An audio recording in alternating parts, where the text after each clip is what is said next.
want to get reelected. They like being senator, and so when you, or congressman, and so when you want to get reelected, you listen to your special interests. You take cues from them. So it's a complicated process. They are too far involved. I think term limits helps that because people realize, particularly in that second term, well, it's not going to do me any good to take, on this special interest because I'm gone out of here anyway, and I'm not going to be reelected regardless. And I think that's a reform that helps with that. And we just, they tried it with campaign finance reform. Obviously, there's lots of ways around that.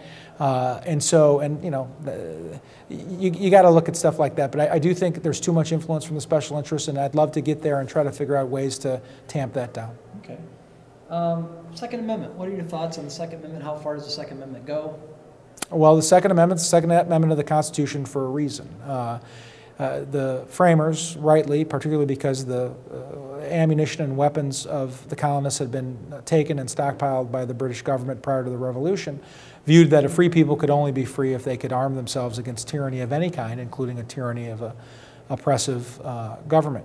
And I think that obviously was ensconced in our Constitution and remains to today. I'm a supporter of the Second Amendment. My opponent gets an F from the NRA and an F- from Gun Owners of America because he's radically against it.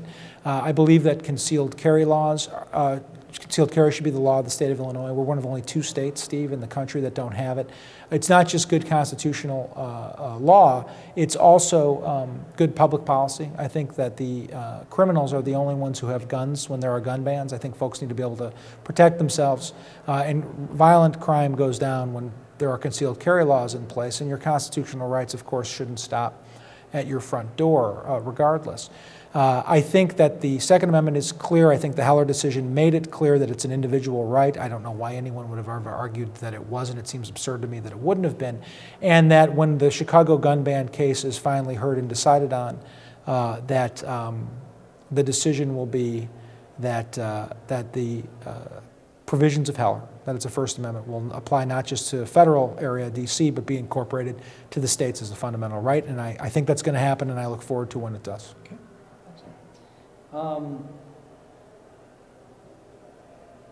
What are your thoughts on, or belief, do you think it's right for taxpayers to be forced to fund practices through their tax dollars that they may find morally offensive? With respect to abortion, I think that that's wrong. Absolutely.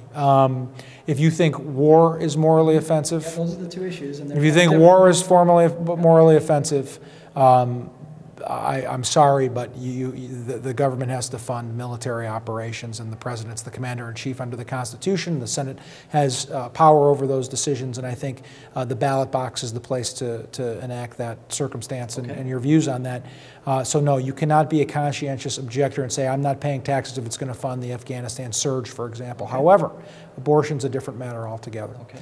I view that federal funding of abortion is wrong. Someone should not be forced. I'm pro-life. I believe that life begins at conception, and that abortion undermines our American promise to protect our citizens, particularly those most vulnerable. And I think that no one should be forced to fund the practice of abortion if they're morally opposed to it. If someone wants an abortion, then they should pay for it. Okay. Do you support a law that will require constitutional justification for every bill that's introduced in Congress? I get that question quite a bit on the trail too. I believe in that concept.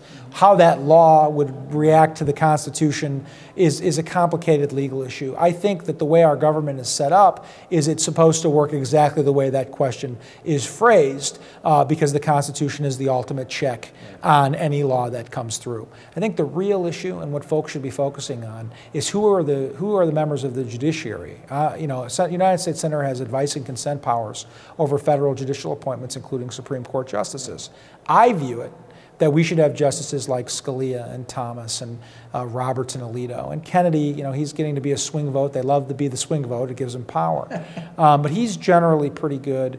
And that you view the Constitution for what it meant at the time it was written, and the amendments in the same way. And everything else is left to the states to decide, or to the Congress to decide. And I think that if we put the right justices in, and the Senate has a big role in that, then we won't have to worry about that question. The problem we have is that you get these liberal justices in, like Sotomayor and Breyer and Stevens and Ginsburg and many who came before, and they interpret the Constitution in a way they want to interpret it to effectuate whatever outcome they're looking for. And the typical term is called legislating from the bench, and I think that that happens. So I think if we focus in on putting the right federal judicial appointees in, we'll eliminate that problem more and more. Okay. Well, I only have one more question, and that is for your opportunity to look in the camera. Sure. Tell the voters why they should vote for you and why your qualifications match this job, and what are some of the commitments you're going to make in there? Sure, absolutely. Well, certainly on February 2nd, I'd love for you to vote for me and to, from now until then, to support us in any way you can at patrickhughesforsenate.com. Get the word out to the folks and let them know that you have decided to vote and come on with us. I'm a Ronald Reagan conservative. I believe in limited government, low taxes, and our traditional social values, as I'm sure you could tell from my interview today with Steve. Why am I qualified? I was a lawyer for a number of years, studying complex federal legislation, and then I became a small business owner when being a lawyer took too much time away from my small children and my young family. I wanted to do something that allowed me to have a life in business, build a business, put people to work, and spend time with my family. And God blessed me and allowed me to be able to do that. And in doing that, I learned fully, not that I didn't know in my lawyer days, how legislation, how regulation, how taxes impact the day-to-day lives of the American business person and the American small business owner and the American worker. And of course, small business employs so many folks from all over the country. I think this is a time where our economy is, both in our state and nationally, where someone who really understands business, who understands having a family in that environment, could be a really effective legislator for the folks out there, and getting away from sort of the people who are of Washington. My opponent, Mark Kirk, is a lifetime politician, for lack of a better term. He's been in Congress for a decade, and in that time our country has gone in the wrong direction, and a lot of his policies have played a role with respect to that. He's beholden to Washington. He believes in Washington.